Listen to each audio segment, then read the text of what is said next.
Come on, come on. What are you doing? Get up, get up. Come on, you big brute. Do you know how much I've betted on you? Come on, win this thing. All right, yeah. All right. Wait, what? What the? What? No! Please gamble responsibly.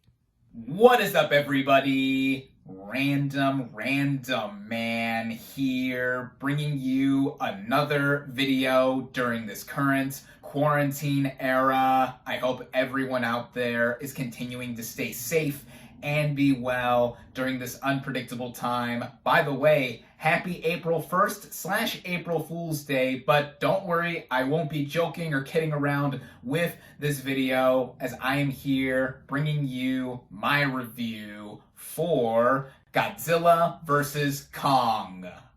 Now, the plot of this monster film basically follows our title leads clashing with each other as humans lure Kong into the Hollow Earth to retrieve an energy source to stop Godzilla's mysterious rampages. Going into this movie, I had moderate expectations. Now, to quickly go over my thoughts on the previous films in Legendary's Monsterverse, the 2014 Godzilla film I liked quite a bit and was actually one of my earlier movie reviews here on this channel. If you want to go back, it's actually one of my more popular videos in getting a few thousand views or so, and this was back when I still did audio-only reviews, so if you want to laugh or cringe, go back and hear my really dead-sounding voice compared to now. 3 years later, we got Kong Skull Island, which is my favorite of the films that we have gotten so far, and then 2 years ago, we got Godzilla King of the Monsters, which I wasn't as big on compared to the first two films. Yet, I still had some mild interest in Godzilla vs. Kong because these are two literal titans of cinematic history, two of the most famous movie monsters, having first battled it out decades ago. Now, obviously, given the progression of time and advancement in technology, we are seeing these two icons fight it out in a modern day setting, and that was partially why I was still interested in this movie, despite me being not that big of a fan of the previous effort, mainly because of the pesky humans there, and with the rest of the Monsterverse movies to an extent. But there was still a curiosity in me, like many others, to see all of this play out, given how this is the culmination of the series thus far. Well, starting out with those aforementioned pesky humans, let's begin with the cast and their performances. Now, a couple of members from the previous film, King of the Monsters, do return here. We have Millie Bobby Brown coming back, as well as her father, played by Kyle Chandler. Chandler's role is much more reduced this time around, and Millie Bobby Brown does have a lot more to do in this movie, given her own side story involving a friend, played by Julian Dennison, and a conspiracy theorist podcaster, played by Brian Tyree Henry. Henry, I love, and here in this movie, I liked a lot, given how I thought he was funny, and also he is one of the human characters that had an actual purpose in going through the integration of the story with his own motivations and stuff. Dennison, as this friend to Brown's character, I thought was fine. I mean, I've liked him in previous movies, such as Hunt for the Wilder People and Deadpool 2, but he really didn't serve that much purpose. And then Brown's character is just another connection to what we have seen before. Some other new members of the cast include Alexander Skarsgård as this geologist / cartographer who is in charge of this mission to go down to the Hollow Earth and get to the origins of our title titans. I thought he was fine for what he had to do. He's basically just a means to an end in connecting one side of the story to another, and this has to do with some other new characters, one of whom is played by Rebecca Hall. She is this anthropological linguist who has a connection with Kong, especially with her adoptive deaf daughter, played by Kaylee Hoddle. These two characters I genuinely cared about, actually, more so than some of the other humans that we've seen in the past Monsterverse films, especially Hoddle's character. This actress is actually deaf in real life too, so the communication angle with her speaking sign language with Kong at times in this movie created the center heart of this movie. And also the movie cuts back to her back and forth quite often, so there is a real root here to where we see how this movie isn't just all big monsters fighting it out. Then there are some other humans that show up here and there, like Damien Bashir, who plays the CEO of this big company, who has has some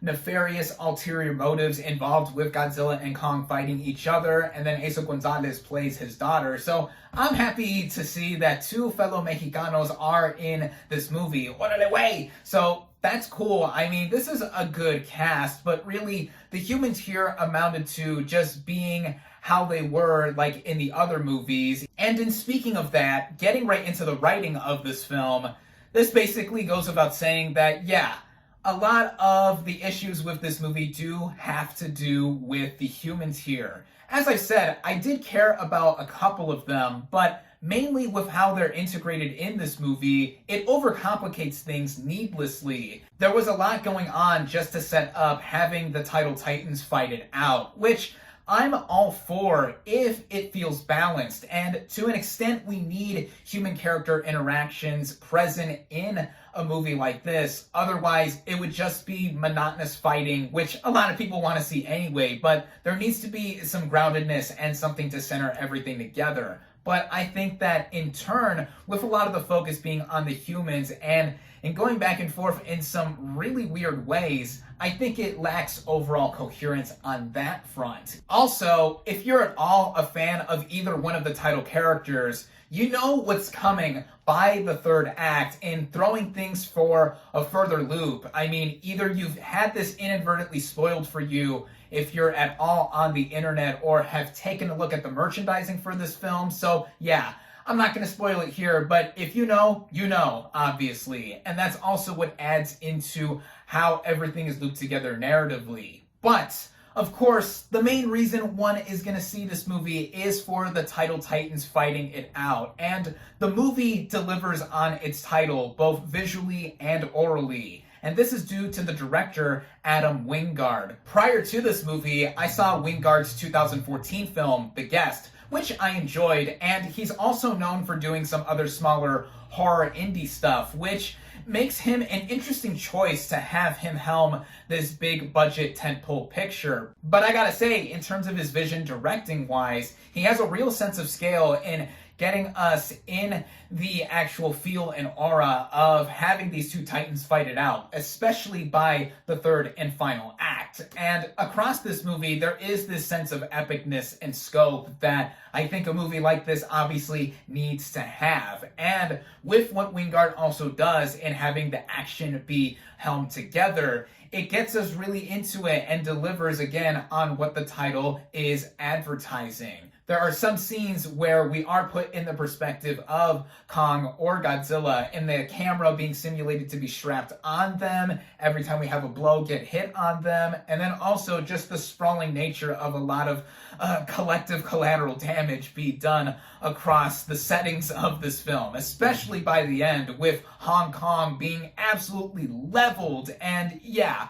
another thing one could easily nitpick about is that the total disregard of human life and all-around destruction and damage that's being done, yeah, that's something here, and we do see people screaming and running for their lives in peril and such. But this is commonplace in this genre of film that has existed for decades and decades now. And again, you are here to see the Title Titans fight. And if one were to ask me which team I was on prior to watching this movie, I guess I would say I was on Team Kong because I enjoyed Skull Island the most out of the previous MonsterVerse films. And speaking of Kong, actually, it's interesting the way the movie begins with him in being essentially played up as the hero of sorts, with Godzilla being more of the villain of this movie in how he is just randomly causing destruction everywhere, despite having saved humanity twice in previous MonsterVerse films. But either way, just seeing these two monsters duke it out and also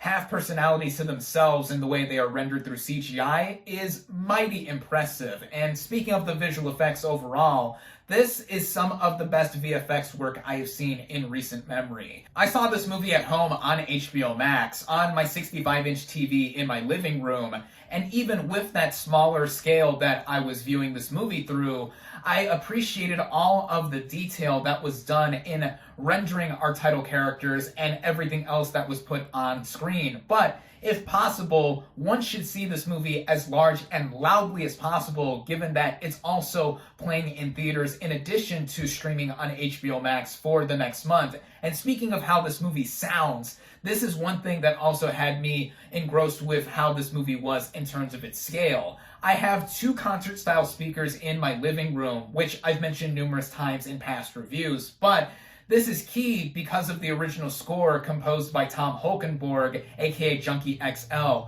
who's been on a roll lately. Most recently before this, his score for Zack Snyder's Justice League, also on HBO Max, was released, and I thought that aided that movie. And here, same thing applies as well, with how he is known for his bumping and boisterous style of music that he has composed for many other movies in the past as well, and that is applicable here too. And also just the overall sound design and everything else that complements the movie visually. Running time wise, this film clocks in at just under 2 hours, which makes this the shortest of the MonsterVerse movies that we have gotten thus far, and it feels the most tightly paced out of all of them indeed. And all in all, this film is something you know what you're getting in for, especially if you see a movie titled Godzilla vs. Kong. You're gonna see these two duke it out, even with some human elements in between, stopping it from being the complete slugfest that one would expect. But there are things in here that I did like that are mostly aided by the visuals. I mean, the one long stretch of this movie that takes place within the Hollow Earth. I don't want to say much there, but as I've mentioned before, with this film having some of the best VFX that I've seen in recent memory in film, it's something that is a true feast for the eyes, and almost everything else that one would want with this kind of movie, I think people are mostly going to be satisfied with. I certainly enjoyed this more than Godzilla King of the Monsters, and Kong vs. Skull Island remains my favorite of the series thus far, given how it functions as a standalone film. The future of this franchise, I'm not sure what is in store for it, especially once we're back in a normal functioning state worldwide, but fans are going to certainly be clamoring for more, even after this film delivers what it certainly delivers on its title for. I enjoyed Godzilla vs. Kong. I recommend it. My final verdict for Godzilla vs. Kong is 3.5 out of 5 stars.